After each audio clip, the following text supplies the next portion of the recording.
ओम नमो भगवते वासुदेवाय।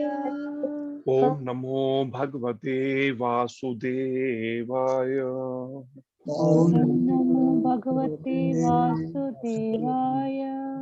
ओम अज्ञानतिमिरान्धस्य ओम अज्ञानतिमिरान्धस्य ज्ञानाञ्जनशलाकया ज्ञानाञ्जनशलाकया चक्षुरुन्मीलितं येन चक्षुरुन्मीलितं येन तस्मै श्रीगुरुवे नमः।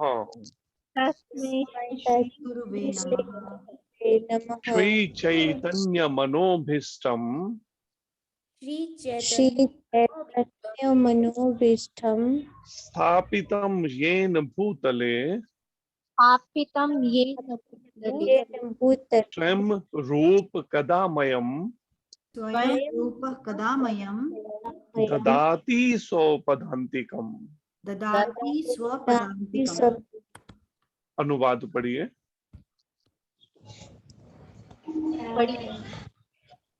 ज्योति माता जी पढ़िए। जी माता जी। मैं घोर अज्ञान के अंधकार में उत्पन्न हुआ था और मेरे गुरु ने अपने ज्ञान रूपी प्रकाश से मेरी आंखें खोल दी। मैं उन्हें सादर नमस्कार करता हूँ। श्रील रूप गोस्वामी प्रभुपाद कब मुझे अपने चरण कमलों में शरण प्रदान करेंगे, जिन्होंने इस जगत में भगवान चैतन्य की इच्छा की पूर्ति के लिए प्रचार योजना मिशन की स्थापना की है। हरे कृष्ण। वंदे अहम श्री गुरु वंदे अहं श्रीगुरो श्रीयुत पदकमलम श्रीयुतपदकमलं श्री गुरुम वैष्णवांश्च श्रीगुरून् वैष्णवांश्च श्री रूपम साग्रजातम श्रीरूपं साग्रजातं सहगण रघुनाथान्वितम रघुनाथान्वितं तम सजीवम तं सजीवम् सजीवं साद्वैतम सावधूतम साद्वैतं सावधूतं परिजन सहितम परिजनसहितं कृष्ण चैतन्य देवम कृष्णचैतन्यदेवं श्री राधा कृष्ण पादान श्रीराधाकृष्णपादान् सहगण ललिता सहगणललिता श्री विशाखान्वितांश्च। श्रीशाखान्वितांश्च। अनुवाद। पढ़ना है, हैंड रेज करें। हरे कृष्ण प्रभु जी। हरे कृष्ण जी। मैं अपने गुरु के चरण कमलों को तथा समस्त वैष्णवों के चरणों को नमस्कार करता हूँ। मैं श्री रूप गोस्वामी तथा उनके अग्रज सनातन गोस्वामी एवं साथ ही रघुनाथ गोस्वामी, रघुनाथ भट्ट, गोपाल भट्ट एवं श्रील जीव गोस्वामी के चरण कमलों को सादर नमस्कार करता हूँ। मैं भगवान श्री चैतन्य तथा भगवान नित्यानंद के साथ साथ अद्वैत आचार्य गदाधर श्रीवास तथा अन्य पार्षदों के साथ प्रणाम करता हूँ। मैं श्रीमती राधा रानी तथा श्री कृष्ण को श्री ललिता तथा श्री विशाखा सखियों सहित सादर नमस्कार करती हूँ। हरे कृष्ण। हे कृष्ण करुणा सिंधु हे कृष्ण करुणा सिंधु दीन बंधु जगतपते दीन बंधो जगतपते गोपेश गोपिका कांत गोपेश गोपिका कांत श्री राधा कांत नमोस्तुते। श्री राधा कांत नमोस्तुते। अनुवाद पढ़िए। हे कृष्ण, आप दुखियों के सखा तथा सृष्टि के उद्गम हैं। आप गोपियों के स्वामी तथा राधा रानी के प्रेमी हैं। मैं आपको सादर प्रणाम करता हूँ। तप्त कांचन गौरांगी कांचन गौरांगी श्री राधे वृंदावनेश्वरी श्री राधे वृंदावनेश्वरी वृषभानुसुते देवी वृषभानुसुते देवी प्रणमामि हरिप्रिये। प्रणमामि हरि प्रिय। अनुवाद। प्रभु जी हरे कृष्णा। मैं उन राधा रानी को प्रणाम करता हूँ जिनकी शारीरिक कांति पिघले सोने के सदृश है। जो वृंदावन की महारानी है।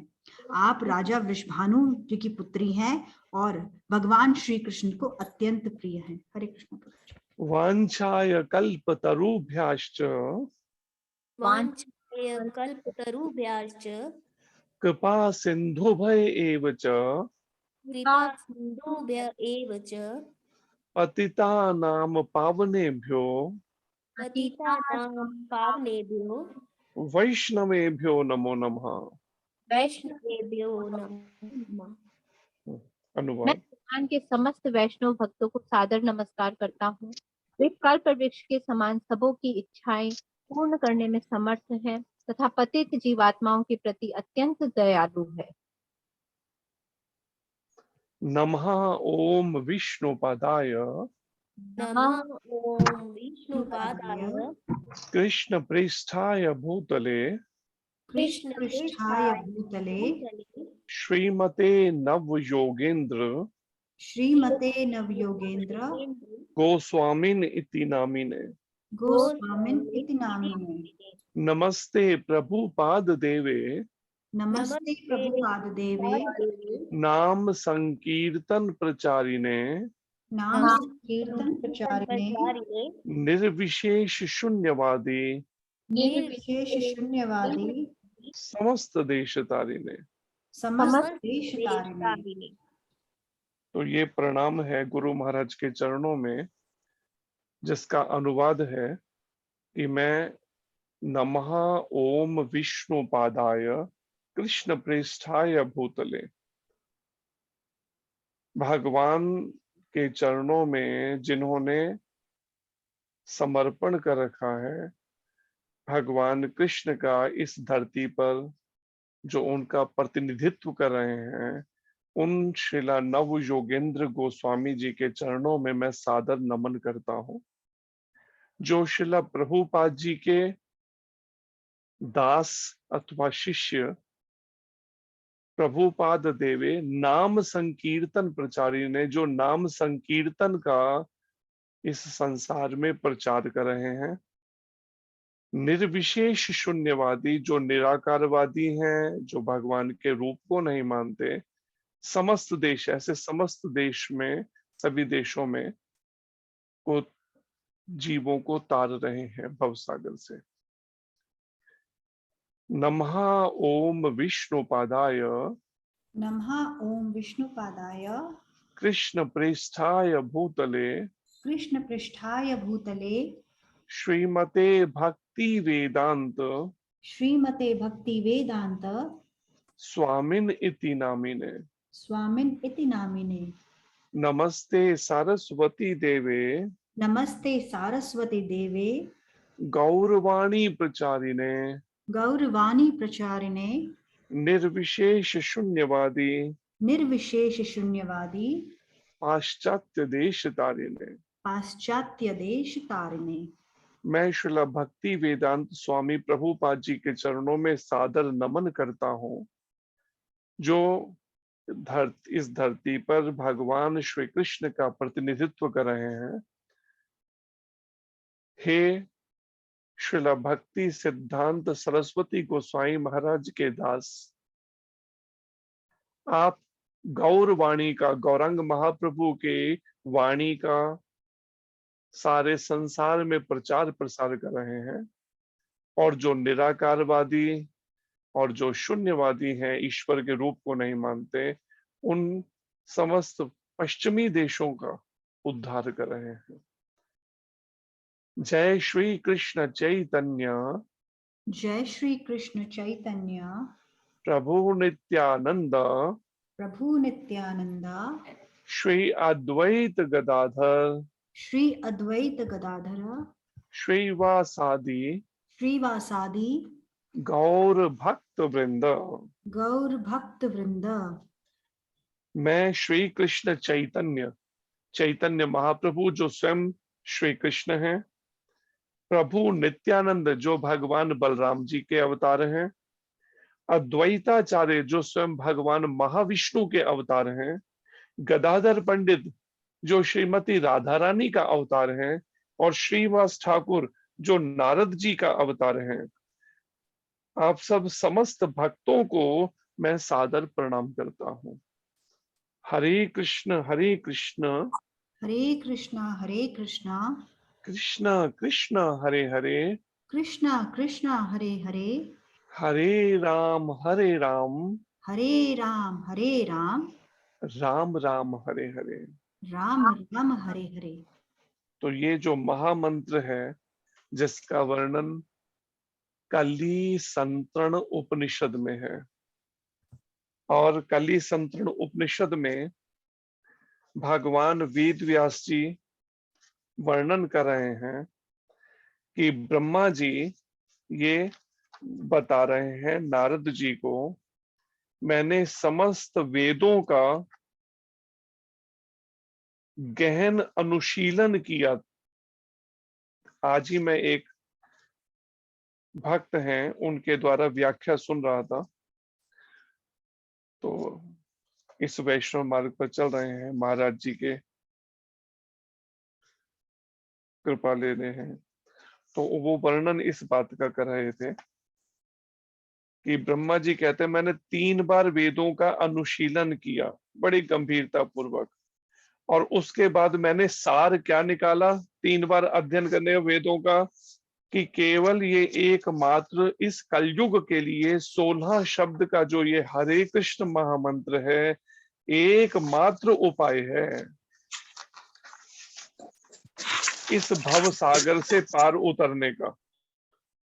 इसके अलावा कोई अन्य दूसरा रास्ता नहीं है। ये कौन कह रहे हैं? ये ब्रह्मा जी कह रहे हैं, इस बात का वर्णन कर रहे हैं कली संतरण उपनिषद में। ये श्लोक है हरे कृष्ण कृष्ण कृष्ण हरे हरे, हरे राम राम राम हरे हरे, इति षोडशकम नाम नाम। ये षोडशकम मतलब 16 शब्दों का जो ये नाम है, कली कलमश नाशनम, इस कलयुग के सारे कलमश को मैल को नष्ट करने वाला है। नातः परतरोपाय, इसके अलावा कोई दूसरा उपाय नहीं है। सर्व वेदेषु दृश्यते। श्री ब्रह्मा जी श्री नारद जी को उपदेश देते हुए ये बात कह रहे हैं कि सब वेदों में मैंने, सर्व वेदेषु दृश्यते, सब वेदों को दृश्य मतलब उनका अच्छे से अनुशीलन मैंने किया। उसके बाद इस निष्कर्ष पर ब्रह्मा जी कहते हैं मैं पहुंचा, जो इसकी सृष्टि की सबसे शक्तिशाली जीवात्मा है, सबसे प्रथम जीवात्मा। अनुवाद में वर्णन है कि 16 नाम हरे कृष्ण कृष्ण कृष्ण हरे हरे, हरे राम राम राम हरे हरे, विशेष रूप से कली के कलमशों का नाश करने वाले हैं। इस कलयुग के उस सारे कलमश, काम क्रोध मोह लोभ अहंकार ईर्ष्या द्वेष और के जो भी अन्य पाप हैं, जघन्य से जघन्य पाप भी क्यों ना हो, उन सारे कलमशों का नाश करने वाले हैं। कली के दोषों से मुक्ति पाने के लिए इन 16 नामों के कीर्तन के अतिरिक्त कोई अन्य मार्ग नहीं है। समस्त वैदिक साहित्य में खोजने के पश्चात इस युग के लिए हरे कृष्ण के कीर्तन से अधिक उत्कृष्ट कोई अन्य धर्म विधि नहीं मिलेगी। ये कौन कह रहा है? ये ब्रह्मा जी कह रहे हैं। किसको? नारद जी को कह रहे हैं।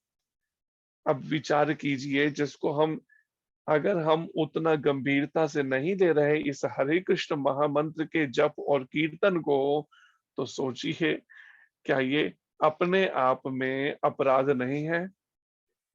ब्रह्मा जी के इन दिव्य शब्दों पर हम पूरा विश्वास करके अगर श्रद्धा से, हमारा मन शुद्ध नहीं है, या तो मन मैला है इसलिए हम विश्वास नहीं कर रहे, या फिर हम भगवान की इस माया के द्वारा हमारा मन इतना अधिक मोहित हो रखा है, आकर्षित हो रखा है, भ्रमित हो रखा है, जिस कारण से हम इन 16 नामों के दिव्य महामंत्र को, इस हरि नाम की शक्ति का हम अंदाजा, अनुमान नहीं लगा पा रहे हैं।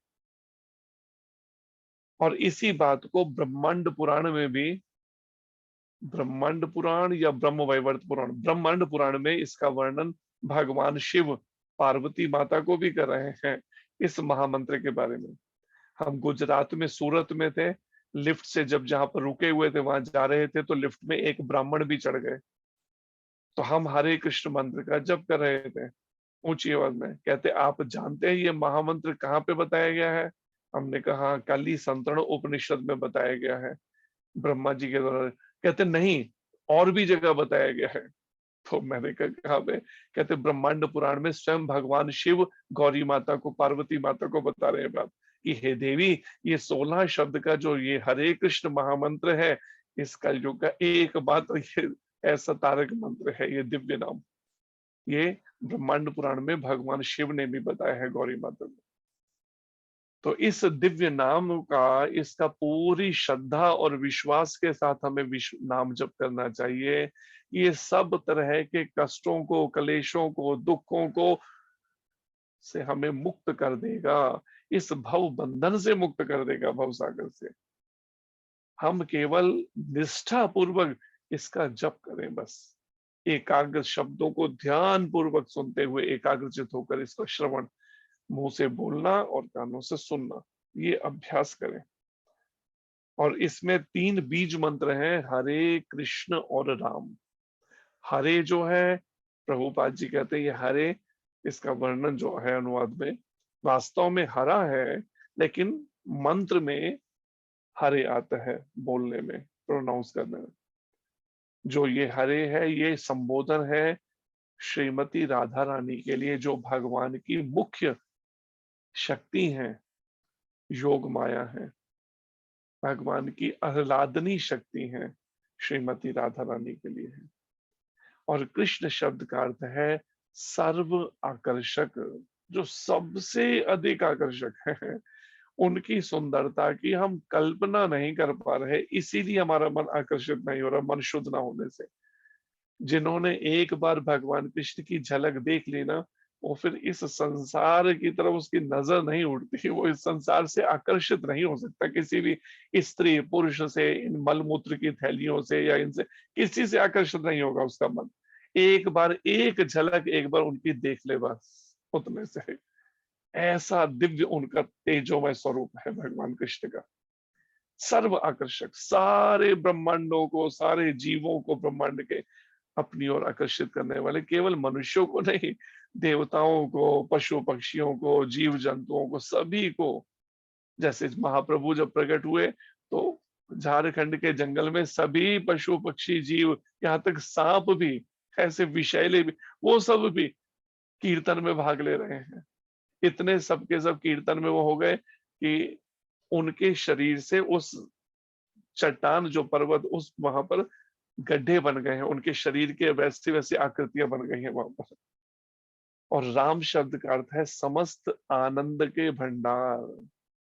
जिस आनंद की, जिस सुख की हम खोज कर रहे हैं, ढूंढ रहे हैं, कैसे भी सुख मिल जाए, जब नहीं मिल पाता सोचते हैं विषय वासनाओं को भोगने से शायद लगता है इसी में सुख है, भोग विलास के जीवन में, खाने सोने में। एक माता जी हमें फोन करके कहती है मेरी इच्छा हो रही है, मैं बड़ी फ्रस्ट्रेट हूँ मतलब अपने जीवन से, तो कहते मैं सोचती हूँ मैं ड्रिंक करना शुरू कर दूं अब दोबारा से। पहले करते थे, कहते आपने प्रेरणा करी तो हम सबने छोड़ दी थी ये चीजें, शराब भी और सिगरेट भी, लेकिन अब दोबारा से इच्छा हो रही है मेरी। लेकिन कल फिर मैसेज भेज के कहते नहीं, कृष्ण के अलावा और बाकी सब वो है। तो फिर तो माया इतनी प्रबल है, जीव के मन को इस तरह से ऐसा भ्रमित, थोड़ा सा भी हम अगर विषय वासनाओं की तरफ बढ़ेंगे, माया उसी समय आकर्षित करने लगे। और जब तक हम आध्यात्मिक जीवन की एक उन्नत अवस्था तक नहीं पहुंचे, तब तक ऐसा खतरा ही मोल नहीं लेना चाहिए ऐसे स्थानों पर जाने का जहाँ पे सब यही सब विषय वासनाएं होती हैं। या फिर फेसबुक भी सेम वही है, फेसबुक देखना या ये सब में, तो उससे मन जो है फिर विषय वासनाओं में जा सकता है, अगर हम अभी उतने नहीं हैं उन्नत आध्यात्मिक जीवन में।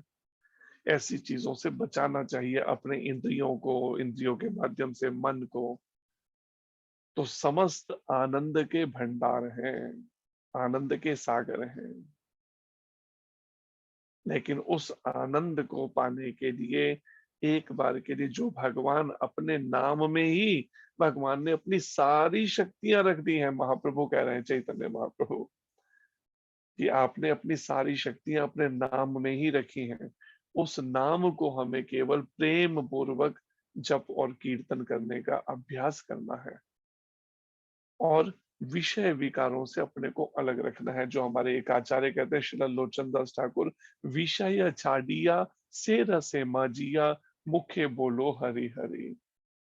एक चीज का त्याग कर दो केवल, क्या? विषय विकारों का, विषय वासनाओं का, ये भोगमय जीवन का त्याग कर दो। शास्त्र के अनुसार बताया, जो संयमित जीवन है वो जीना है, चाहे फिर कोई ब्रह्मचारी है, चाहे गृहस्थी है, चाहे वानप्रस्थी है, चाहे सन्यासी है। गीता में सबके लिए वर्णन है कैसा जीवन किसको जीना चाहिए। तो वो संयमित जीवन हमें केवल इसलिए जीना है कि गृहस्थ आश्रम, ब्रह्मचर्य आश्रम, संन्यास आश्रम, आश्रम मतलब जिसका आश्रय लेकर हम भगवत प्राप्ति कर सकें, हम कृष्ण प्रेम प्राप्त कर सकें, हम भगवान की नित्य लीला में लौट सकें। तो उसके लिए तो संयमित जीवन जीना पड़ेगा। अगर हम कहें इंद्रियों पे संयम भी नहीं करना, भोग में जीवन भी जीना है और कृष्ण भी मिल जाए, ऐसा नहीं होगा। हम कहें एक हाथ में हमें लड्डू भी चाहिए खाने के लिए, भोगने के लिए, सवाद जीभ के सवाद, और एक तरफ हम कहें कि हमें कृष्ण भी मिल जाए, नहीं। इसलिए कहा है, प्रेम गली अति सांकरी, तामे दो ना समाहे। भगवान कृष्ण से प्रेम करने का मार्ग ऐसा सांकरा, ऐसा तंग है, जैसे सांकरी खोर है ना, वृंदावन ब्रिज में है, बरसाने में सांकरी खोर परिक्रमा करते हैं, रास्ते में आती है बरसाने, तो वह बड़ा तंग रास्ता है सांकरी खोर का। वहां से निकलने के लिए केवल एक एक करके निकल, ऐसे ही प्रेम, भगवान कृष्ण से प्रेम करने का मार्ग भी ऐसा ही है कि उसमें फिर मन में दो से प्रेम नहीं कर सकते। आप कहो नहीं, संसार से भी मैं प्रेम कर लूं और कृष्ण और राधा रानी से भी प्रेम कर लूं, ये नहीं चलेगा। प्रेम तो एक ही हो सकता है, और वो केवल भगवान से ही हो सकता है, श्री कृष्ण से, राधा रानी से। आप कहें संसार की इस नश्वर जगत से प्रेम होगा, तो वो केवल भ्रम है, केवल वो प्रेम नहीं है, केवल इंद्रियों का स्वार्थ पूर्ति है और कुछ नहीं। इसलिए इसको समझकर भगवत गीता और फिर श्रीमद् भागवतम से हम उस दशम स्कंद, जो श्रीमद् भागवत का एक तरह से भगवान श्री कृष्ण का हृदय है, दशम स्कंद, तभी उसमें प्रवेश मिल पाएगा। जब विषय विकारों का, विषय वासनाओं का त्याग होगा, मन से जब बिल्कुल आकर्षण खत्म हो जाएगा इस संसार जड़ जगत के इस विषय भोगों से, संसार छोड़ के कहीं नहीं भागना है, लेकिन मन से वो आकर्षण खत्म हो, तब तक के लिए हमें उस विषय भोग में जीवन से अपने को बचाते हुए हरि नाम इस हद तक बढ़ाना है कि इस जन्म और पिछले जन्म जन्मांतरों का सारा मैल धुल जाए। कैसे धुल जाए? ब्रह्मा जी बता रहे हैं नारद जी को, केवल ये 16 नाम है, एकमात्र। मैंने सारे वेदों को देख लिया, सर्व वेदेषु दृश्यते, सारे वेद अच्छे तरह से मैंने इसका अध्ययन किया, मैंने अनुशीलन किया, आखिरी निष्कर्ष पे मैं ये पहुंचा, केवल एकमात्र ये 16 नाम ही है कलयुग के कलमश को धोने के लिए। अब जो सोचते हैं मेरा मन वैसा कर रहा है, भटकता है, मन शुद्ध नहीं है, अब बताइए, जब इतना सुगम स्पष्ट बता रहे हैं ब्रह्मा जी, हमें केवल विश्वास के साथ जप करना है, धैर्य के साथ में, उसमें धैर्य नहीं छोड़ना, धीरज नहीं छोड़ना है कि नहीं नहीं नहीं, नहीं अब हुआ नहीं, मैंने इतने दिन हो गए, कोई उन्नति नहीं हो रही, अनुभव नहीं हो रहा। अरे कोई बात नहीं, कई जन्मों का भी हो सकता है पिछला कलम, उसको थोड़ा समय लग सकता है कई बार। जैसे हमने पहले भी एक घटना सुनाई थी, भक्तमाल जी में वर्णन है उस घटना का, कि काशी के अंदर एक संत हुए हैं, एक भक्त हुए हैं, कवि थे वो, तो शिव जी के भक्त थे बड़े। अब शिव जी के बड़े अशुद्ध, मतलब वास्तव में भक्त थे, शुद्ध निष्काम भक्ति जैसे करने। शिव जी को इच्छा हुई कि ये निष्काम मेरी से भक्ति करता है, इसको क्यों ना सही मार्ग बता ही दिया जाए। तो शिव जी एक बूढ़े ब्राह्मण के रूप में आए और आके कहते हैं उनको, माने हुए कवि थे काशी के, तो उनको कहते हैं ऐसा करो, तुम भगवान कृष्ण की भक्ति करो और गोपाल मंत्र का पुरस्चरण करो। पुरस्चरण मतलब 12 साल के लिए इसका जप करना, उससे पुरस्चरण कहते हैं। 12 साल में एक पुरस्चरण होता है। तो उन्होंने कहा मैं करूं, लेकिन गोपाल मंत्र देगा कौन मेरे को? कहते मैं दूंगा। वो बूढ़े ब्राह्मण के रूप में शिव जी कहते, और शिव जी ने उनके कान में गोपाल मंत्र दिया और कहा कि इसका, और जाओ वृंदावन चले जाओ, वहां जाके एक पुरस्चरण पूरा करो, तुम्हें भगवान कृष्ण का दर्शन होगा। क्योंकि शिव जी ने देख लिया इसका हृदय शुद्ध है, ये निष्काम भावना, इसके मन में सकाम इच्छाएं नहीं है भौतिक भोगों की। अब ये चले गए बात मान के वृंदावन में जाके, इन्होंने 12 साल तक नाम जप किया गोपाल मंत्र का, लेकिन दर्शन नहीं हुआ। अब लौट कर आए, फिर ढूंढने लगे भाई वो ब्राह्मण कहाँ गया, कहीं मिल जाए तो उससे पूछो, भाई तुमने कहा था एक पुरस्चरण करने पे दर्शन होगा, यहाँ तो दर्शन ही नहीं हुआ भगवान कृष्ण का। तो भोलेनाथ जो है, शिव जी जो है, फिर दोबारा आए बूढ़े ब्राह्मण के रूप में। तो मेल हुआ, तो कहते कि भाई आपने कहा था पुरस्चरण, यहाँ तो दर्शन ही नहीं हुआ। कहते कोई बात नहीं, तुम दोबारा वृंदावन जाओ, एक पुरस्चरण और करो, फिर होगा। फिर चले गए उनकी बात मान के, फिर 12 साल फिर किया, 24 साल सोचिए अब, तो भी दर्शन नहीं हुआ दूसरी बार में। हम जो बड़ी जल्दी धैर्य छोड़ने लगते हैं ना, कर्म चाहे दुनिया भर के पापड़ बेले हो, कर्म किए हो, लेकिन भगवान का दर्शन के लिए इतने वो हो जाते हैं कि बस, प्रभुपाद जी कहते हैं जो बहुत भोगी होगा ना विषय, वही ये करेगा, धैर्य छोड़ देता है और कहता नहीं ये भी होने चाहिए। जो आध्यात्मिक जीवन में सीरियसली चले तो उसमें वो धैर्य नहीं खोता है भक्त जो है। फिर आए, फिर ढूंढने लगे, 12 साल और लगा के आ गए दूसरी बार भी। फिर शिव जी से फिर भेंट हुई, बूढ़े ब्राह्मण के रूप में आए, कहते कि आपने तो कहा दर्शन दो, दर्शन दो। कहते क्या, अपने पीछे देखो जरा।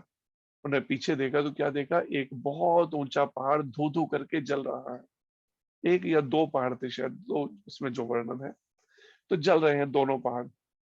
तो उन्होंने कहा कि भाई ये कोई दर्शन है? मैं तो भगवान कृष्ण का दर्शन है, तो दो पहाड़ जल रहे हैं। कहते तुम्हारे जन्म जन्मांतरों के जो पाप कर्म है ना, ये उसी के, ये वो वही पहाड़ है, ये जल रहे हैं। अब पुरस्चरण करो तीसरी बार, अब निश्चित रूप से दर्शन होगा। फिर वृंदावन चले गए, फिर तीसरी बार जब फिर 12 साल का एक पुरस्चरण किया गोपाल में, तीसरी बार भगवान कृष्ण ने साक्षात दर्शन दिया उन कवि को। मेरे को उनका नाम स्लिप कर रहा है, उन कवि। तो कहने का 36 साल लगे, तो लेकिन 36 साल के बाद साक्षात दर्शन हुआ फिर भगवान कृष्ण का, केवल झलक ही नहीं देखी, दर्शन हुआ पूर्ण। तो इसलिए बिना धैर्य खोए हमें ब्रह्मा जी के शब्दों पर, जो नारद जी को बता रहे हैं, और शिव जी के शब्दों को जो गौरी माता को बता रहे हैं ब्रह्मांड पुराण में, हमें इस हरे कृष्ण महामंत्र में पूर्ण श्रद्धा रखते हुए इसका जप करना चाहिए, बिना कोई संशय लाए है। तो फिर देखें नाम कैसे फलित होगा, खुद अनुभव हो जाएगा। तो यहाँ पर आज के इसमें वर्णन है श्रीमद् भगवद गीता यथारूप का, ये तीसरा अध्याय है, जिसका शीर्षक है कर्म योग, और श्लोक संख्या है आज की 15 नंबर श्लोक है। सभी प्रयास कीजिए दोहराने का। कर्म ब्रह्मोद्भवम विद्धि, कर्म ब्रह्मोद्भवं विद्धि, ब्रह्माक्षर समुद्भवम, ब्रह्माक्षर समुद्भवाम्, तस्मात् सर्वगतं ब्रह्म, तस्मात् सर्वगतं ब्रह्म, नित्यं यज्ञे प्रतिष्ठितम्। नित्यं यज्ञे प्रतिष्ठितम्। कर्म ब्रह्मोद्भवं विद्धि, कर्म ब्रह्मोद्भवं विद्धि, ब्रह्माक्षर समुद्भवम्, ब्रह्माक्षर समुद्भवाम्, तस्मात् सर्वगतं ब्रह्म, तस्मात् सर्वगतं ब्रह्म, नित्यं यज्ञे प्रतिष्ठितम्। नित्यं यज्ञे प्रतिष्ठितम्। पढ़िए आप में से कोई भक्त। पढ़िए सुनीता माता जी। हरे कृष्ण प्रभु जी। कर्म कृष्ण। ब्रह्मो उद्भवं विद्धि ब्रह्म अक्षरं समुद्भवं तस्मात् सर्वगतं ब्रह्म नित्यं येके प्रतिष्ठितम्। हरे कृष्ण। हरे कृष्ण। ब्रह्माक्षर है, ब्रह्माक्षरम नहीं है, जी ब्रह्माक्षर। पढ़िए नेक्स्ट। हरे कृष्णा प्रभु जी। हरे कृष्ण जी। कर्म ब्रह्मोद्भवं विद्धि ब्रह्म अक्षर समुद्भवम् तस्मात् सर्वगतं ब्रह्म नित्यं यज्ञे प्रतिष्ठितम्। हरे कृष्णा प्रभु जी। ठीक। हरे कृष्ण। हरे कृष्ण प्रभु जी। हरे कृष्ण जी। कर्म ब्रह्मो उद्भवं विद्धि ब्रह्म अक्षरं समुद्भवं तस्मात् सर्वगतं ब्रह्म नित्यं यज्ञे प्रतिष्ठितम्। हरे कृष्ण। हरे कृष्ण। हरे कृष्ण। हरे कृष्ण प्रभु जी। हरे कृष्ण जी। करम ब्रह्मोद्भवं विद्धि ब्रह्माक्षर समुद्भवं तस्मात् सर्वगतं ब्रह्म नित्यं यज्ञे प्रतिष्ठितम्। हरे कृष्ण प्रभु। ठीक। हरे कृष्ण। हरे कृष्णा प्रभु जी। हरे कृष्ण जी। कर्म ब्रह्म दिवं विद्धि ब्रह्माक्षर समुद्भवं तस्मात् सर्वगतं ब्रह्म नित्यं जगे जगने प्रतिष्ठितम्। हरे कृष्ण। ठीक। हरे कृष्ण। हरे कृष्णा प्रभु जी। हरे कृष्ण जी। कर्म ब्रह्मोद्भवं विद्धि ब्रह्माक्षर समुद्भवं तस्मात् सर्वगतं ब्रह्मा नित्यं यज्ञे प्रतिष्ठितम्। ठीक।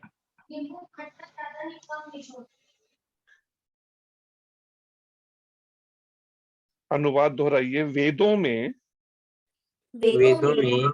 नियमित कर्मों का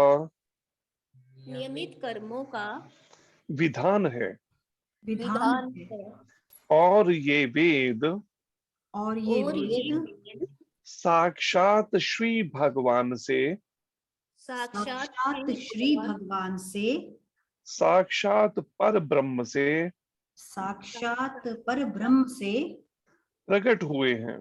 प्रकट हुए हैं। फलतः सर्वव्यापी ब्रह्म फलतः सर्वव्यापी ब्रह्म यज्ञ कर्मों में यज्ञ कर्मों में सदा स्थित रहता है। सदा स्थित रहता है। तात्पर्य अर्चनीय वंदनीय प्रातः स्मरणीय जगत शिल प्रभुपाद महाराज की जय। श्री गुरु महाराज की जय। तात्पर्य पढ़िए आप में से कोई। हरे कृष्णा प्रभु जी। हरे कृष्ण जी। इस श्लोक में यज्ञार्थ कर्म अर्थात कृष्ण को प्रसन्न करने के लिए कर्म की आवश्यकता को भली भांति विवेचित किया गया है। यदि हमें यज्ञ पुरुष विष्णु के परितोष के लिए कर्म करना है तो हमें ब्रह्म या दिव्य वेदों के कर्म की दिशा प्राप्त करनी होगी। अतः सारे वेद कर्मादेशों की संहिताएं हैं। वेदों के निर्देश के बिना किया गया कोई भी कर्म विकर्म या अवैध अथवा पापपूर्ण कर्म कहलाता है। अतः कर्म फल से बचने के लिए सदैव वेदों से निर्देश प्राप्त करना चाहिए। जिस प्रकार सामान्य जीवन में राज्य के निर्देश के अंतर्गत कार्य करना होता है, उसी प्रकार भगवान के परम राज्य के निर्देशन में कार्य करना चाहिए। वेदों में ऐसे निर्देश भगवान के श्वास से प्रत्यक्ष प्रकट होते हैं। कहा गया है, अस्य महतो भूतस्य निश्वसितम् एतद् यद् ऋग्वेदो यजुर्वेदः सामवेदो अथर्वांगिरसः। चारों वेद ऋग्वेद, यजुर्वेद, सामवेद तथा अथर्ववेद भगवान के श्वास से उद्भूत है। बृहदारण्यक उपनिषद में ऐसा वर्णन है। ब्रह्म संहिता से प्रमाणित होता है कि सर्वशक्तिमान होने के कारण भगवान अपने श्वास के द्वारा बोल सकते हैं। प्रत्येक इंद्रिय के द्वारा अन्य समस्त इंद्रियों के कार्य संपन्न कर सकते हैं। दूसरे शब्दों में भगवान अपनी निश्वास के द्वारा बोल सकते हैं। और वे अपने नेत्रों से गर्भाधान कर सकते हैं। वस्तुतः यह कहा जाता है कि उन्होंने प्रकृति पर दृष्टिपात किया और समस्त जीवों को गर्भस्थ किया। इस तरह प्रकृति के गर्भ में बद्ध जीवों को प्रविष्ट करने के बाद पश्चात उन्होंने उन्हें वैदिक ज्ञान के रूप में आदेश दिया, जिससे वे भगवत धाम वापस जा सके। हमें यह सदैव स्मरण रखना चाहिए कि प्रकृति में सारे बद्ध जीव भौतिक भोग के लिए इच्छुक रहते हैं, किंतु वैदिक आदेश इस प्रकार बनाए गए हैं कि मनुष्य अपनी विकृत इच्छाओं की पूर्ति कर सकता है और तथाकथित सुख भोग पूरा करके भगवान के पास लौट सकता है। बद्ध जीवों के लिए मुक्ति प्राप्त करने का यह सुनहरा अवसर होता है। अतः उन्हें चाहिए कि कृष्ण भावना भावित होकर यज्ञ विधि का पालन करें। यहाँ तक कि जो वैदिक आदेशों का पालन नहीं करते, वे भी कृष्ण भावनामृत के सिद्धांतों को ग्रहण कर सकते हैं, जिससे वैदिक यज्ञों या कर्मों की पूर्ति हो जाएगी। तो ये आज के इस श्लोक में भगवान कृष्ण की शिक्षा है अर्जुन को, और अर्जुन के माध्यम से हम सब बद्ध जीवों को। भगवान कृष्ण कहते हैं वेदों में नियमित कर्मों का विधान है। प्रभुपाद जी तात्पर्य में वर्णन कर रहे हैं कि चारों वेद जिनका वर्णन ब्रह्म बृहदारण्यक उपनिषद के अंदर है, 108 उपनिषद हैं। ये 108 उपनिषद वेदों में जो वर्णन है उसको और अधिक विस्तृत समझाते हुए इनको उपनिषदों को संकलित किया है भगवान शिला वेद व्यास जी ने। और ये बात बृहदारण्यक उपनिषद में वर्णन है। भगवान वेद व्यास जी कहते हैं कि ये चारों वेदों में कर्मों का विधान बताया गया है। किस किस तरह के कर्म मनुष्य को करने चाहिए, केवल इसी बात के लिए भगवान के श्वासों से ये वेद प्रकट हुए हैं, उद्भूत हुए हैं, उत्पन्न हुए हैं, प्रकट हुए हैं। क्योंकि देखिए भगवान कितने दयालु हैं या कृपालु हैं कि इस संसार के हम सब बद्ध जीवों को कैसे हम इस भव बंधन से छूटकर भगवान के पास लौट सकें, कृपा करके ये चारों वेदों को प्रकट किया। जो वेद हमें मार्गदर्शन देते हैं कि ब्रह्मचारी को किस तरह के कर्म करने चाहिए, गृहस्थी को किस तरह के कर्म, वानप्रस्थी को कैसे, सन्यासी को कैसे, ब्राह्मण को किस तरह के कर्म करने चाहिए, क्षत्रिय को किस तरह के, वैश्य को कैसे और शूद्र को कैसे। तो वेदों में इसका विस्तृत वर्णन दिया गया है। लेकिन अब संसार में जो लोग हैं कलयुग में, इतनी स्मरण शक्ति भी नहीं है, आयु भी नहीं है, बुद्धि भी नहीं है, इतनी समझ जिस कारण से वो वेदों का गहन अध्ययन कर सके। इसलिए भगवान ने कृपा करके क्या किया, श्री कृष्ण ने उन्हीं वेदों को जो उनके श्वासों से निकले थे, उनका एक संक्षेप में श्रीमद् भगवद गीता के रूप में उनका उसका वर्णन कर दिया अपने दिव्य उपदेशों का। कि अगर कोई कहता है मेरे में तो इतनी सामर्थ्य नहीं, तो पंचम वेद एक तरह से कहलाता है महाभारत, 4 वेदों के बाद। और उस महाभारत का वो मुख्य अंश वन पर्व का 25वें से 42वां अध्याय जो श्रीमद् भगवद गीता है, भगवान श्री कृष्ण का दिव्य उपदेश है। तो भगवान यही मार्गदर्शन कर रहे हैं कि वास्तव में यज्ञ पुरुष भगवान विष्णु को प्रसन्न करने के लिए हम किस तरह के कर्म करें, ये चारों वेद इसी का ही वर्णन कर रहे हैं। हमें यही बता रहे हैं कैसे कैसे कर्म किसे करने चाहिए। और उसको और आसान करते हुए प्रभुपाद जी ने 4 नियम बता दिए उन्हीं वेदों के उसी सारभूत को। देखिए संत कितने दयालु हैं कि उन्होंने देखा ये अंग्रेज लोग, विदेशी लोग, जहां मैं अमेरिका में प्रचार करने पहुंचा हूं, अब इनको मैं कहूं पहले ऐसा करो, बैठ के वेद पढ़ो, इन्होंने तो पहले ही भाग जाना है।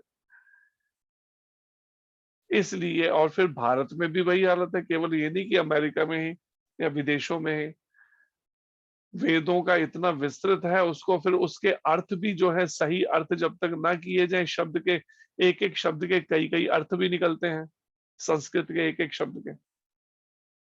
तो प्रभुपाद जी ने उसको आसान तरीके से बता दिया, 4 नियमों का पालन। कैसा भी तामसिक आहार नहीं ले, और उसमें मांस, मछली, अंडा, प्याज, लहसुन तामसिक भोजन नहीं। इसके अलावा जो भी खाना है भगवान कृष्ण को भोग लगाकर खाना है, भगवान को ऐसे कुछ भी नहीं खाना है। फिर दूसरा नियम, कोई नशा नहीं करना है, जिसमें बीड़ी, सिगरेट, तंबाकू, गुटखा, चाय, कॉफी, पान, कैसा भी नशा नहीं। तीसरा नियम, हर पुरुष के लिए पर स्त्री मां के समान, स्त्री के लिए हर पर पुरुष पिता के समान। और अगर गृहस्थ जीवन में है तो केवल संतान के लिए ही पति पत्नी का संबंध होना चाहिए, अन्यथा एकदम ब्रह्मचर्य व्रत का, संयम का पालन हो। अब अगर कोई इन नियमों का जो वेदों में वर्णित, जिसको संक्षेप में प्रभुपाद जी बता रहे हैं, अगर कोई पालन करे तो कोई भी उन्नति कर सकता है आध्यात्मिक जीवन में, कोई भी भगवान का साक्षात्कार कर सकता है, भगवत धाम में लौट सकता है एक ही जन्म में। लेकिन अगर नियम संयम का पालन ही कोई नहीं करे तो फिर उन्नति कैसे होगी, विचार कीजिए। फिर चौथा नियम, सच बोलना, जुआ, सट्टा, ताश, लॉटरी, शेयर बाजारी नहीं, मनगढ़ंत बातें नहीं करना, मन के आधार पे, जिसे कहते हैं मेंटल स्पेकुलेशन नहीं। गुरु महाराज कहते हैं मेंटल स्पेकुलेशन का आध्यात्मिक जीवन में कोई स्थान नहीं है। केवल मनगढ़ंत किसी के बारे में कोई बात सुनी, बस कल्पना ही करनी जो ऐसा होगा वैसा होगा ना। दोनों पक्ष सुन के ही कोई सही निर्णय पे आना चाहिए, ऐसे नहीं कि एकदम सा सुना और निर्णय पे पहुंच गए कुछ बात। गीता और भागवत में मानना, उसके अनुसार जीवन ढालना, गीता और भागवत के अनुसार। और फिर ब्रह्म मुहूर्त में उठना, 4 बजे से पहले भगवान का मंगल आरती करना, जप करना। ऐसे ही संध्या काल में 6 से 8 में संध्या आरती करना, भगवान की गीता और भागवत का अध्ययन और श्रवण करना। तो इस तरीके से कोई भी आध्यात्मिक जीवन में उन्नति कर सकता है, कोई भी कृष्ण भावना से भावित हो सकता है। और उसमें भी महाप्रभु ने, श्री कृष्ण चैतन्य महाप्रभु ने ये 16 शब्द का जो हरे कृष्ण महामंत्र, इसका फिर प्रचार प्रसार किया पूरे भारतवर्ष में, जिसको फिर महाप्रभु की कृपा लेकर, चैतन्य महाप्रभु की, प्रभुपाद जी पूरे विश्व भर में ले गए। और पूरे विश्व में जो आत्माएं भगवान को पाना चाहती हैं, मिलना चाहते थे, उनको कृष्ण भावना भावित कर्म करने का तरीका सिखा दिया। और यहाँ पर प्रभुपाद जी भी वर्णन कर रहे हैं इन श्लोकों में कि वेदों में नियमित कर्मों का विधान है। इन्हीं सही नियम संयम पूर्वक वेदों में वर्णन है, कर्म करने का विधान बताए हैं चारों वेदों के अंदर। और ये वेद साक्षात श्री भगवान से, या पर ब्रह्म, परम ब्रह्म जो है, उनसे प्रकट हुए हैं। भगवान कृष्ण खुद बता रहे हैं कि वेद भगवान से प्रकट हुए हैं, श्री भगवान से। फलतः सर्वव्यापी ब्रह्म, वो ब्रह्म जो सर्वव्यापी है, सब जगह है। भगवान अपनी उस शक्ति के द्वारा, दिव्य शक्ति के द्वारा सृष्टि के हर कण कण में, जड़ चेतन हर जगह है।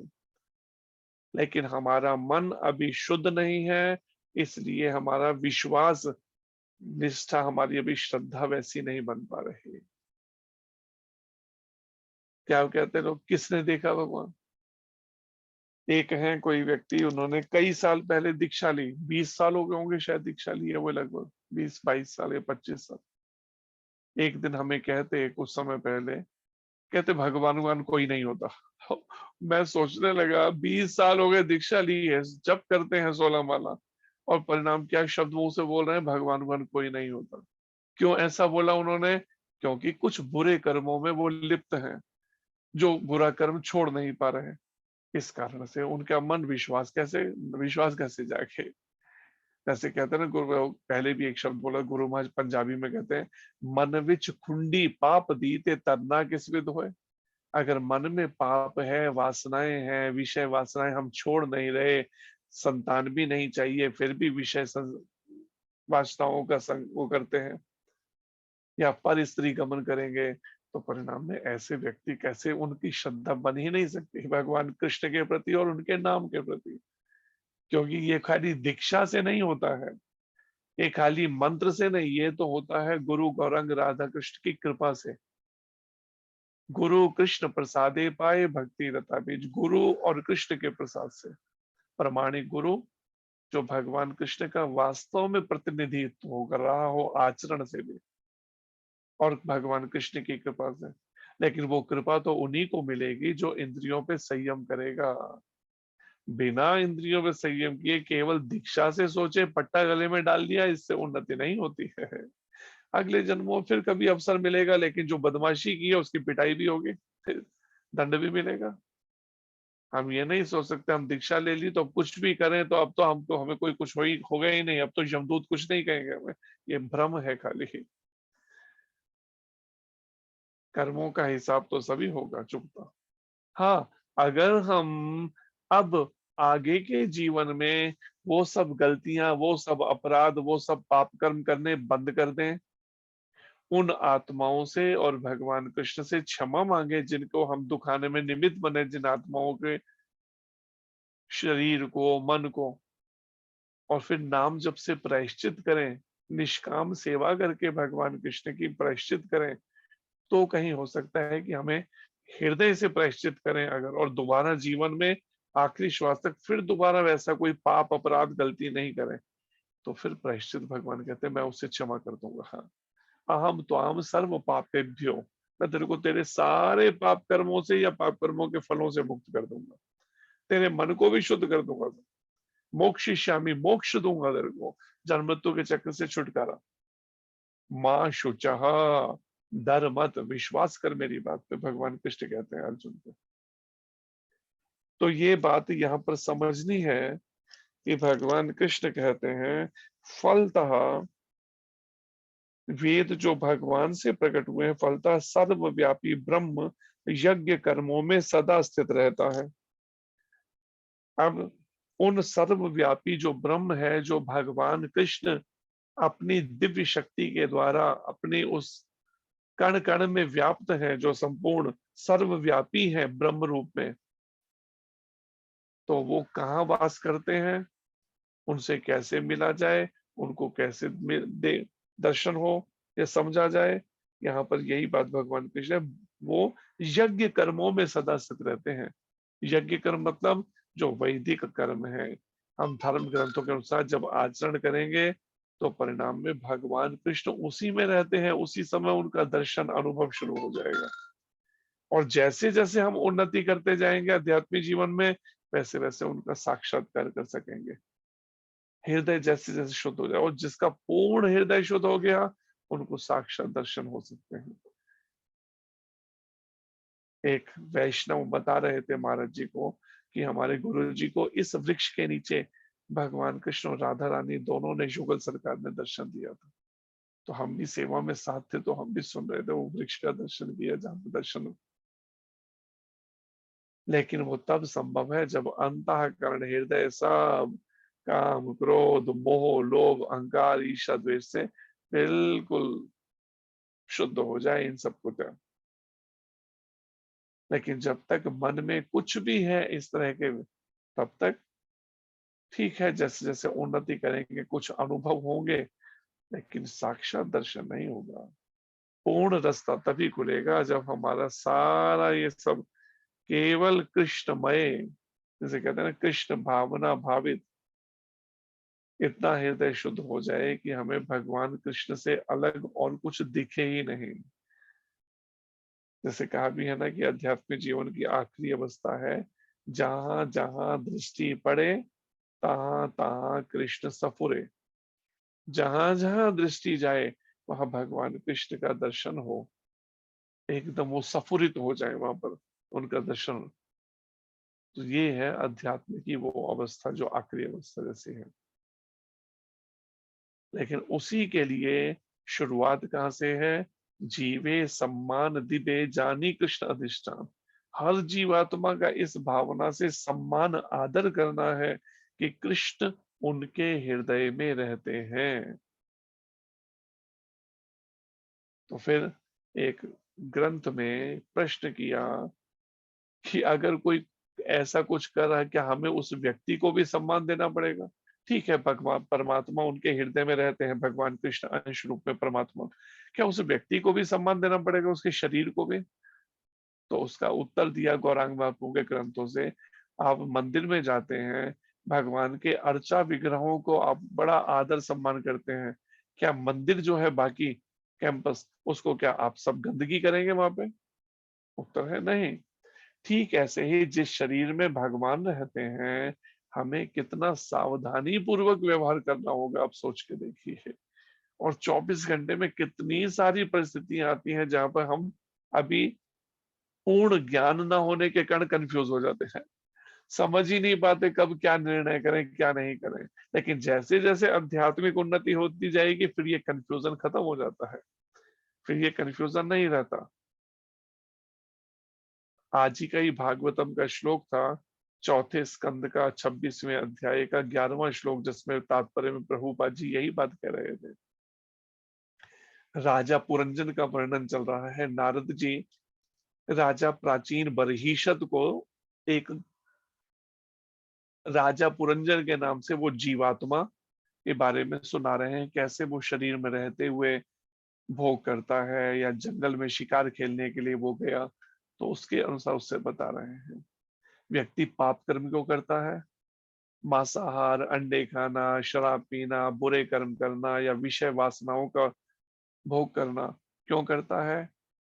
ये सब पाप करता है अज्ञान के कारण। प्रभुपाद जी कहते हैं अज्ञान क्यों होता है उसको, अज्ञान में क्यों गिरता है? फिर प्रभुपाद जी वहां समझा रहे हैं इस बात को।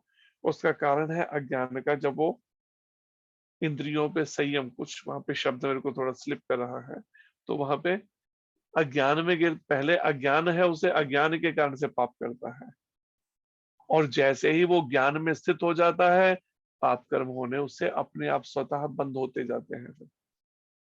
तो जैसे जैसे हम भगवत गीता और श्रीमद् भागवत के इस दिव्य ज्ञान को, भक्तिमय ज्ञान को हृदयंगम करेंगे, हृदय में दृढ़ता पूर्वक धारण करके इसके अनुसार जीवन ढालेंगे, जैसे जैसे ज्ञान हृदय में स्थित होता जाएगा, सारे पाप कर्म हमारे अपने आप ही बंद होते चले जाएंगे। हम फिर पाप नहीं कर पाएंगे। पाप करने के विचार से भी डर लगेगा, भय लगेगा, लेकिन वो तब जब हृदय कुछ शुद्ध हो जाए। इसलिए महाप्रभु कहते हैं ये परम विजयते श्री कृष्ण संकीर्तनम, श्री कृष्ण संकीर्तन की परम विजय हो, जो क्या करने वाला है? चेतो दर्पण मार्जनम, इस मन रूपी शीशे की धुलाई करने वाला है, सारा मैल धो देगा ये। कृष्ण सूर्य सम, माया है अंधकार। भगवान कृष्ण की तुलना की गई है सूर्य से, और माया की तुलना की गई है अंधेरे से। सुबह जब सूर्य उदय होता है, आप देखिए कैसे अंधेरा भाग खड़ा होता है, इसको भागते रास्ता नहीं मिलता, जा जाके छुप जाता है कोठरियों में जाके। जहां कृष्ण तहां नहीं माया अधिकार, जहां पे कृष्ण रूपी सूर्य रहेगा, वहां पर माया अपना अधिकार नहीं जमा पाएगी। जहां पर निरंतर ये हरे कृष्ण महामंत्र अगर हमारी जीभ पर रहेगा, तो परिणाम में उस हृदय के अंदर ये अंधकार नहीं रह पाएगा। फिर काम, क्रोध, मोह, लोभ, अहंकार, ईर्ष्या, द्वेष का ये सब भाग खड़ा होगा, तब उसके सारे कर्म कृष्ण भावना से भावित होने लगेंगे। ये अंधकार तभी तक है जब हमारी जीभ पे निरंतर नाम नहीं है। अब वो अभ्यास अगर करने में हम ही कमी छोड़ रहे हैं, तो कोई उसमें बताइए किसकी कमी है फिर? अगर कोई काम भी करना पड़ रहा है, जीभ से नाम लेते रहो, हाथ से काम करते रहो, क्या कठिन है? हम कहते नहीं, या तो जप करेंगे तो फिर काम कोई नहीं करेंगे, कोई सेवा नहीं करेंगे फिर। अगर सेवा करेंगे तो नाम जप नहीं करेंगे, फिर नाम जप छोड़ देते हैं। तो ये गड़बड़ तो हमारी खुद की है, अभ्यास नहीं है, तो वो अभ्यास करना है। भगवान कृष्ण कह रहे हैं अभ्यासेन तो कौन्तेय, कुंती पुत्र तू नियमित अभ्यास कर। अगर नियमित अभ्यास करेगा क्या होगा? वैराग्येन च गृह्यते। इस संसार के भोगों से तेरा मन वैराग्य को प्राप्त हो जाएगा। फिर ये आकर्षित नहीं होगा इच्छा, द्वेष, स्वार्थ और इन सब बातों में। ये मेरा, मैं, मेरा, तू, तेरा में, ये सब में फिर मन नहीं भटकेगा। ये तभी तक मैं, मेरा, तू, तेरा लगा हुआ है जब तक हृदय शुद्ध नहीं है। तब तक लगता है ये मेरे अपने हैं, ये पराये हैं, ये मेरी पत्नी है, ये मेरा पति है, ये मेरे बच्चे हैं, ये मेरा घर है, ये मेरा बैंक बैलेंस, ये मेरे रिश्तेदार हैं, ये मेरा मेरा तभी तक है जब तक हृदय शुद्ध नहीं हुआ। भगवान कृष्ण और उनके नाम में कोई अंतर नहीं। जैसे कृष्ण नाम रूपी सूर्य हृदय में उदित होगा, वैसे ही ये सब मेरा मेरा, मैं मेरा सब भाग जाएगा। तो प्रभुपाद जी यहाँ पर तात्पर्य में कहते हैं, ये सुअवसर है बद्ध जीवों के लिए, मुक्ति प्राप्त करने का सुनहरा अवसर है मनुष्य जीवन। हम जिसे ऐसे समझ रहे खाने सोने में बिता दें, थोड़ा मोबाइल देख लें, थोड़ा ये कर लें, वो नहीं, इस कामों के लिए नहीं मिला, बातें करने के लिए और इधर उधर चर्चाएं करने की, खाने सोने की, कपड़ों की, बस कैसे कपड़े पहने, देखो मैं तो ये ड्रेस लेकर आया, तो मैं ये कपड़े, नई साड़ी लेकर आई, मैं तो ये ले, इन्हीं चर्चाओं के लिए समय नष्ट करने का नहीं मिला हुआ जीवन। प्रभुपाद जी कहते हैं बद्ध जीवों के लिए मुक्ति प्राप्त करने का ये सुनहरा अवसर है, होता है। अतः उन्हें चाहिए कि कृष्ण भावना भावित होकर यज्ञ विधि का पालन करें। भगवान श्री कृष्ण की भावना से भावित होकर नियमों का दृढ़ता पूर्वक चारों नियमों का पालन करें। मंगल आरती, नियमों का पालन, गीता भागवत का श्रवण अध्ययन। अगर हम ऐसा करेंगे तो प्रभुपाद जी कहते हैं यहाँ तक कि वैदिक आदेशों का जो पालन नहीं करते, जो वे भी कृष्ण भावनामृत के सिद्धांतों को ग्रहण कर सकते हैं। अगर वैदिक आदेशों को पालन कोई नहीं करता, अब मालूम ही नहीं है तो करें कहां से। चारों कोई कहे जी हमने तो वेद पढ़े ही नहीं, तो अब आप कहें कि पालन करना, पालन करें कहां से जब वेद ही नहीं पढ़े। तो परिणाम उनके लिए प्रभुपाद जी कहते हैं वो कृष्ण भावनामृत के जो हमारे 4 सिद्धांत हैं, उन सिद्धांतों का ही पालन कर लें, 4 नियमों का पालन कर लें, और 4 जो सिद्धांत हैं, प्योरिटी इज द फोर्स, शुद्धता ही हमारी शक्ति है, जो पहले बताया था। बाहरी शुद्धि होती है स्नान से, आंतरिक मन की शुद्धि होती है हरि नाम से। हरे कृष्ण मंत्र का निरंतर जप कीर्तन, हरे कृष्ण कृष्ण कृष्ण हरे हरे, हरे राम राम राम हरे हरे। शुद्धता ही हमारी शक्ति है। दूसरा सिद्धांत, बुक्स आर द बेसिस, जो दिव्य ग्रंथ है प्रभुपाद जी के गीता भागवत पर आधारित, ये हमारा आधार है हमारी भक्ति का। जो भगवान कृष्ण से चल रही परंपरा में, ये आम ऐसे गीता भागवत के अनुवाद नहीं है जो मार्केट में मिल रहे हैं। बाजार में गीता के अनुवाद कई कई दिख रहे हैं। ये भगवान कृष्ण से चल रही परंपरा में एज इट इज भगवान कृष्ण के दिव्य उपदेशों को प्रस्तुत किया है, लीलाओं को, बिना कोई उसमें अपने मन के विचार डाले हुए। तो ग्रंथ ही हमारा वो है, उससे हटकर और इधर उधर की किताबें उठा के पढ़ने से बचना चाहिए। केवल प्रभुपाद जी के ग्रंथों पर जो प्रमाणिक गुरु हैं, जैसे कहते हैं ना, पतिव्रता जो पत्नी होती है वो अपने पति के अलावा किसी पराये पुरुष पर अपना वो नहीं करती, मन को जाने देती है। ऐसे ही हमें अपने आचार्य प्रमाणिक गुरु जो प्रभुपाद जी हैं, उनके ग्रंथों से हटकर इधर उधर के ग्रंथों को नहीं उठाना चाहिए। उनको प्रणाम करो, दूर से सम्मान कर दो, ठीक है, लेकिन पढ़ना हमने तो प्रभुपाद जी के ग्रंथ गीता भागवत को ही है। और तीसरा सिद्धांत, प्रीचिंग इज द एसेंस, प्रचार ही सार है। जिसका भी प्रचार इस धरती पे हुआ वही बच पाया है धर्म। आज सनातन धर्म की ऐसी स्थिति क्यों हो रही है, जो पूरे विश्व में एक दिन फैला हुआ था एक समय में, आज इतना सिमट क्यों गया? क्योंकि प्रचार ठीक नहीं हुआ। अगर किसी ने करना चाहा तो उन्होंने आचरण नहीं किया, किसी ने आचरण किया तो वो भजनानंदी होके बैठ गए कि हम तो केवल अपने लिए उद्धार के लिए भजन करेंगे। इसलिए भगवान कृष्ण भी गीता में कह रहे हैं 18वें अध्याय के 68-69 श्लोकों में, प्रचारक मुझे सबसे प्रिय है।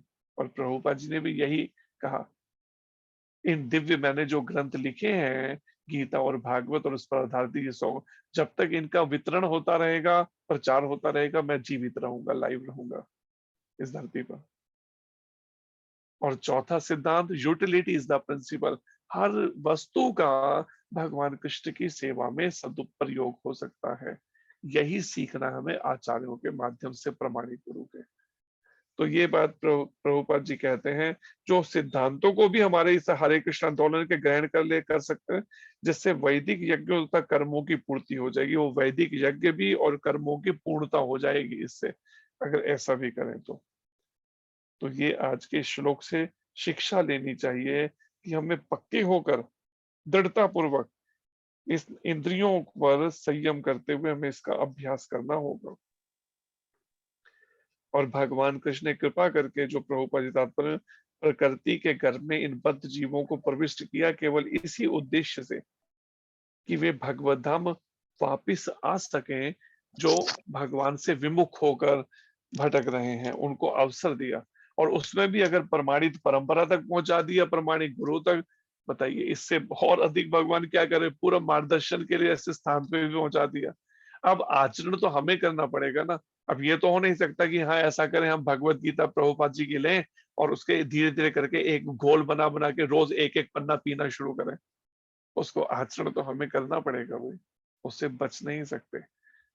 अगर नहीं करेंगे ठीक से आचरण तो फिर कंफ्यूज रहेंगे फिर। और इसलिए गीता में भगवान कृष्ण कहते हैं संशय आत्मा विनश्यति, जिसके मन में बहुत सारे संशय हैं उसका विनाश हो जाता है ऐसे आत्मा का। वो फिर 84 के चक्र में, फिर 84 लाख योनियों के चक्र में फेंक दी जाएगी। इसलिए इस बात को समझें और इसको व्यवहारिक रूप में जीवन में उतारें। और अगर उतारने में कठिनाई हो रही है तो डोज बना दें हरे कृष्ण महामंत्र के जप और कीर्तन की, जप और कीर्तन को उसको और अधिक बढ़ा दें। उठते बैठते चलते फिरते, जैसे महाप्रभु कहते हैं उठीते बसीते खाईते शुईते यथा तथा नाम लय, देश काल नियम नाही सर्व सिद्धि होए। अब बताइए, तो कहते हैं हाँ जी अभी हम शुद्ध हैं, अभी हम शुद्ध नहीं हैं, अभी ऐसा है, अभी वैसा, अभी हम नहाए नहीं है। महाप्रभु कहते कोई बात नहीं, उठीते बसीते खाईते शुईते, उठते बैठते खाते सोते यथा तथा नाम ले, कैसे भी ये हरे कृष्ण महामंत्र का आप जप कीर्तन करें। देश काल नियम नहीं, कोई इसके लिए ऐसा देश काल का नियम नहीं कि आप इस समय कर सकते हैं, इस समय नहीं, शुद्धि में कर सकते हैं, शुद्धि में नहीं, हर अवस्था में महामंत्र किया। सर्व सिद्धि हुए, सारी सिद्धियां प्राप्त हो जाएंगी। और सबसे बड़ी सिद्धि क्या है, गुरु महाराज कहते हैं कृष्ण प्रेम प्राप्त हो जाना। कृष्ण प्रेम मिल गया तो सारी सिद्धियां उसमें आ जाएंगी। जैसे किसी को $1,00,000 मिल जाए तो क्या उसे $10 की जरूरत पड़ेगी? नहीं, क्योंकि उसे $1,00,000 में कई $10 हैं। ऐसे ही कृष्ण प्रेम अगर मिल गया, भगवत धाम मिल गया, भगवान के नित्य धाम में सेवा मिल गई, तो फिर हमें ये छोटे छोटे विषय भोगों के पीछे हमें वो नहीं करना पड़ेगा, भागना पड़ेगा, जो हम इस समय में मन हमारे आकर्षित हो रखे हैं इस मायावी जगत के प्रति। इसलिए निरंतर हरि नाम के द्वारा इस हृदय को शुद्ध करना है। अगर अभी शुद्ध नहीं हुआ तो नाम जब बढ़ा दो और बढ़ाओ और बढ़ाओ, इस हद तक बढ़ाओ कि सारा कल्मश धुल जाए और हृदय बिल्कुल स्वच्छ हो जाए, जिसमें हृदय में ही जो परमात्मा रूप में भगवान कृष्ण विराजमान है उनकी छवि स्पष्ट दिखाई देने लगे। ये प्रयास कीजिए। हरे कृष्णा। धन्यवाद आप सबका। कोई प्रश्न हो तो कर सकते। हरे कृष्णा। धन्यवाद, प्रणाम प्रभु जी। जी हरे कृष्ण जी। हमारे इसी के अंदर जो इन भी हैं, एक माता जी हैं, वो डेली जैसे 64 माला करते हैं। जितना टाइम भले ही किसी दिन ऐसे कम हो पाती है तो रात को उनको लेट हो जाती है, फिर भी वो करके ही सोते हैं। लेकिन वो कहते हैं मन नहीं लगता, और उनको करते हुए साल से भी ऊपर हो गया 64 माला। कहते माला मैं नियम, माला का नियम नहीं छोड़ती, कैसे किसी भी तरीके से उसको पूरी करती हूँ। लेकिन ऐसे भी मन लगना अभी तक ऐसे कभी नहीं हुआ भी हाँ मन लगे और उसमें माला करते रहे। तो ऐसा किस वजह से है? उनकी दीक्षा हो गई अभी नहीं हुई है? दीक्षा नहीं हुई प्रभु जी, राजस्थान तो से हैं। इसका मैंने पहले भी बताया था एक बात कि प्रभुपाद जी भगवत गीता के तात्पर्य में इस बात का वर्णन कर रहे हैं कि जब हमारी प्रमाणिक गुरु से दीक्षा होती है भगवान कृष्ण से चल रही परंपरा में, केवल मात्र जप करने से भगवत प्राप्ति नहीं होगी। जी प्रभु कैसे जी। होगी? मैंने बताया था कृपा सिद्ध मार्ग है ये साधन सिद्ध मार्ग नहीं है।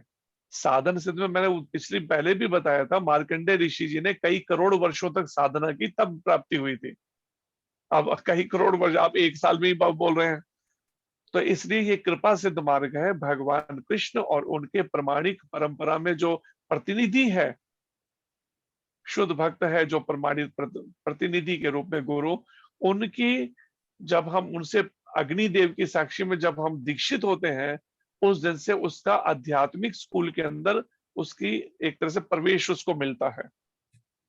उससे पहले का जो ये चल रहा है, ये क्या है, ये सब तैयारी अभी चल रही है। जैसे बच्चे को माता पिता स्कूल में एडमिशन के लिए ले जाने से पहले ABC का खा गा संडे मंडे सब याद कराते हैं कि कम से कम प्रिंसिपल जब उससे इंटरव्यू ले तो कम से कम कुछ तो बोल सके। गूंगा हो गया तो ना खड़ा रहे वहां पे जाके बच्चा।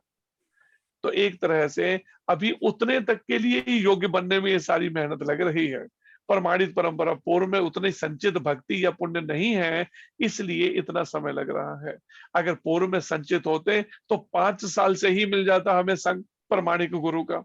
जैसे प्रहलाद जी कह रहे हैं भागवतम के सप्तम स्कंद में, कौमार आचार ते प्राज्ञो। कौमार अवस्था में 5 वर्ष की उम्र को कौमार अवस्था कहते हैं।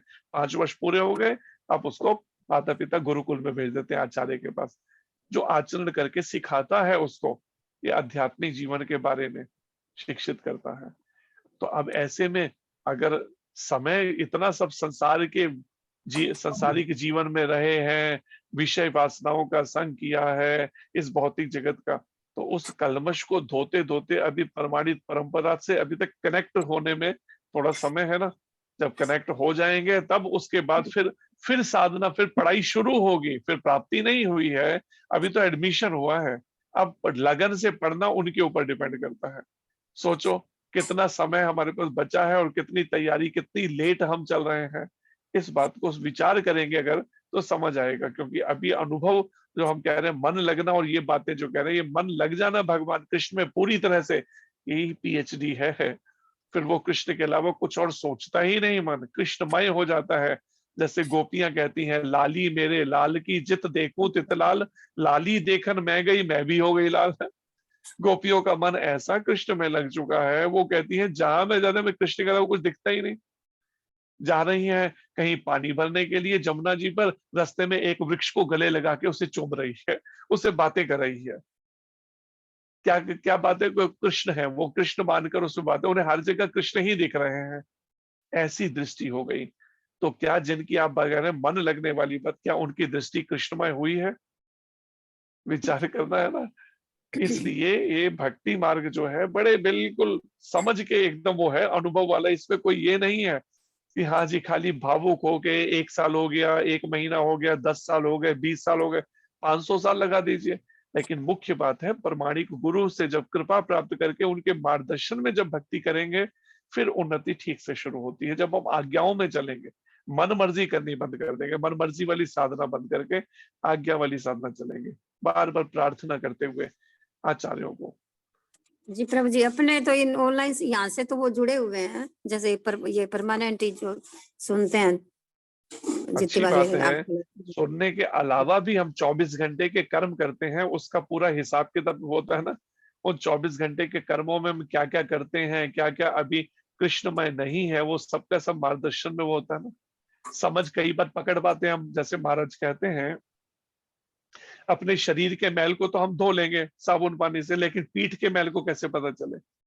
जब हम प्रमाणिक गुरु से दीक्षित हो जाते हैं तो फिर या तो गुरु खुद बताता है पास में जब है उनकी पर्सनल सेवा में, अगर पास में नहीं है तो वो आध्यात्मिक गुरु जो है उनको कैसे भी करके, जैसे भगवान सर्वव्यापक है ऐसे ही वो गुरु भी हमें हृदय में चैत्य गुरु के रूप में फिर हमें बताते हैं कहाँ कहाँ हमसे कमी रह रही है साधना के अंदर, कहाँ कहाँ आंखों पे, कानों पे, इंद्रियों पे हम संयम छोड़ रहे हैं। जैसे एक हम किन बात कर रहे थे, एक ऐसी ही पक्की उम्र के हैं, करीब 65-70 1 साल के आसपास के। हमने कहा कि आप क्या क्या करते हैं, दिनचर्या क्या है? तो हमने कहा ये न्यूज देखना बंद करिए, ये आंखों से जो कुछ भर रहे हैं ये आखिरी समय फिर वही दिखे।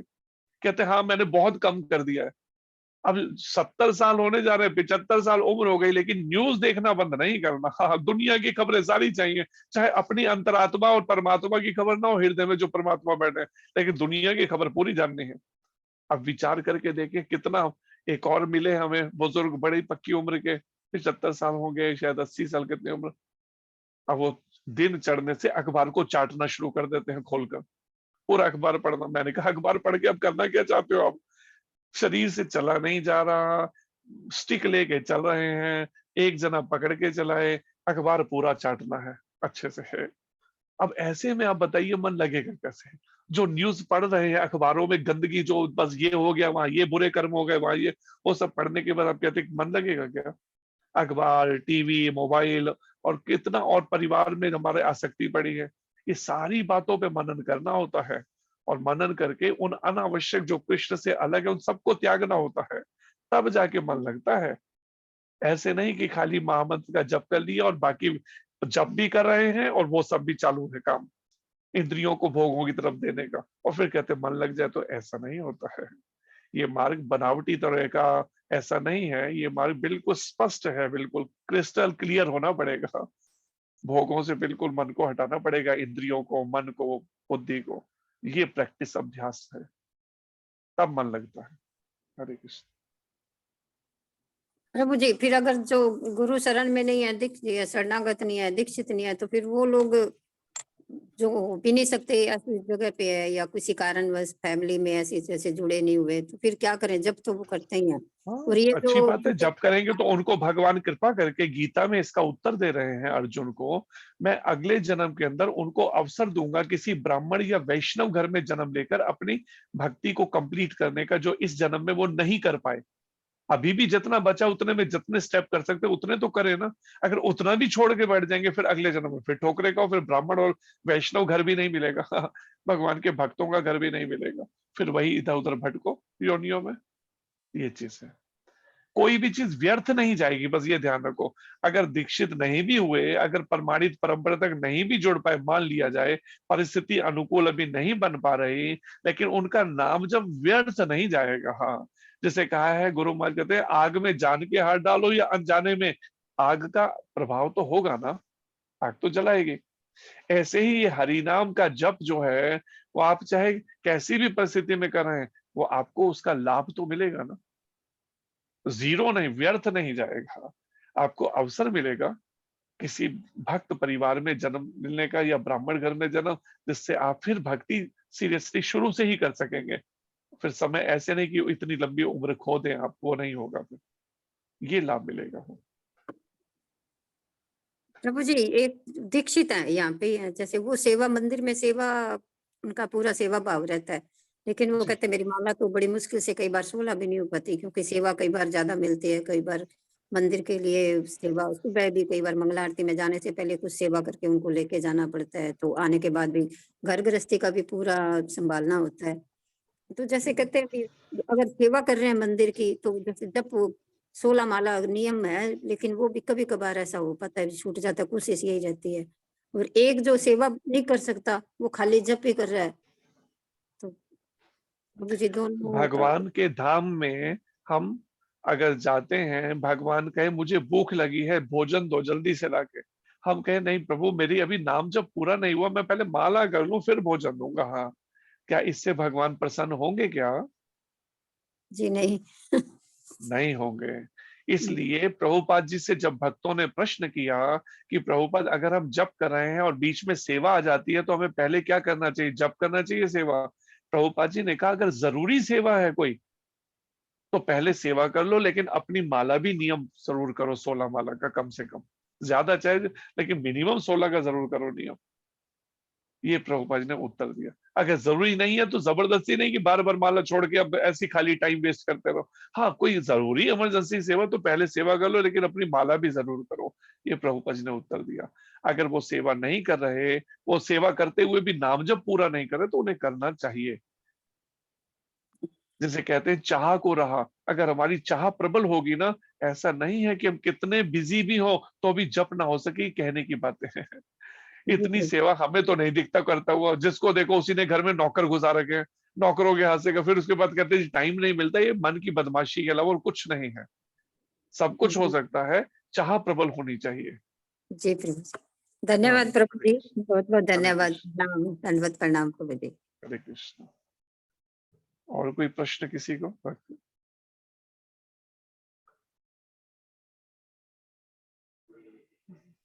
हरे Krishna Prabhu ji, thank you so much Hare Prabhu Krishna. Ji for a beautiful class Prabhu ji. Hare Prabhu ji question तो ऐसे है प्रभु जी के, जैसे दीक्षा है तो वो जैसे अभी माता जी ने बोला, अगर बिना दीक्षा के कोई चल रहा है और उसकी दीक्षा भी कंप्लीट नहीं हुई और उसका शरीर छूट जाता है, फिर उस केस उसमें में कुछ भी और भी तरीके हैं। एक जैसे है, प्रभुपाद जी ने अपने समय में, हमने ऐसा पढ़ा भी, महाराज से भी सुना, प्रभुपाद जी ने किसी परिस्थिति में, प्रभुपाद कभी वहां नहीं पहुंच पाए किसी देश में, कंट्री में, तो प्रभुपाद जी ने लेटर्स के द्वारा, पत्रों के द्वारा, फोन के द्वारा दीक्षा दी कई तरीके से। तो अगर हम प्रमाणिक गुरुओं को वहां नहीं पहुंच पा रहे, उनको किसी माध्यम से भी, फोन के माध्यम, किसी भी माध्यम से, हम पत्र के माध्यम से, फोन, कैसे भी उनकी शरणागति अगर वो हमें प्रदान कर देते हैं, तो भी एक तरह से वो शुरू हो जाएगी कृपा मिलनी। ये भी एक तरीका है। या हम हृदय से मान लेते हैं तो भी कृपा, क्योंकि प्रमाणिक गुरु अगर वास्तव में योग्य होगा ना, तो वो भगवान कृष्ण की तरह, वो सब कुछ अनुभव, सर्वव्यापक जैसे कृष्ण है, ऐसे उनका शुद्ध भक्त भी उनकी तरह होता है, जिसका श्रीमद् भागवत के पहले स्कंद में परीक्षित महाराज के प्रसंग से वर्णन है।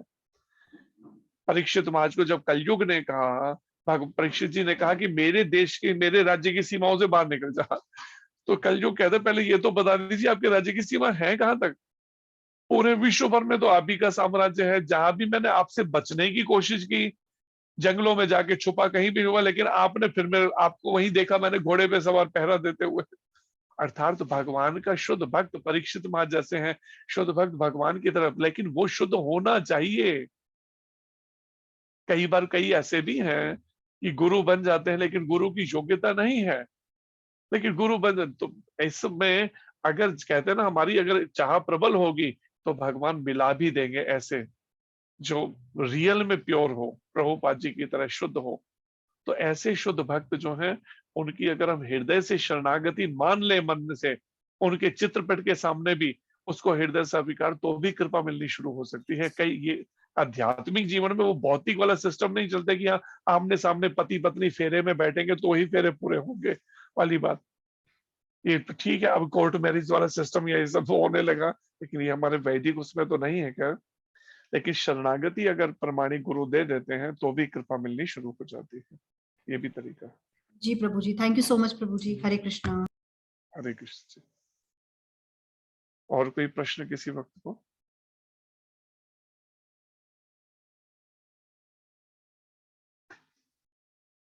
सभी मेरे पीछे दोहराइए। नमः ओम विष्णुपदाय नमः ओम विष्णुपदाय विष्णु प्रेष्ठाय भूतले कृष्ण पृष्ठाय भूतले श्रीमते नव योगेंद्र श्रीमते नवयोगेंद्र गोस्वामिन इति नामिने गोस्वामी नमस्ते प्रभुपाद देवे नमस्ते पाददेवी नाम संकीर्तन प्रचारिणे नाम संकीर्तन प्रचारिणे निर्विशेष शून्यवादी निर्विशेष शून्यवादी समस्त देश तारिणे। समस्त देश तारिणे। जैसे हम ये मंत्र का उच्चारण करते हैं तो उस मंत्र में भी वो रहते हैं।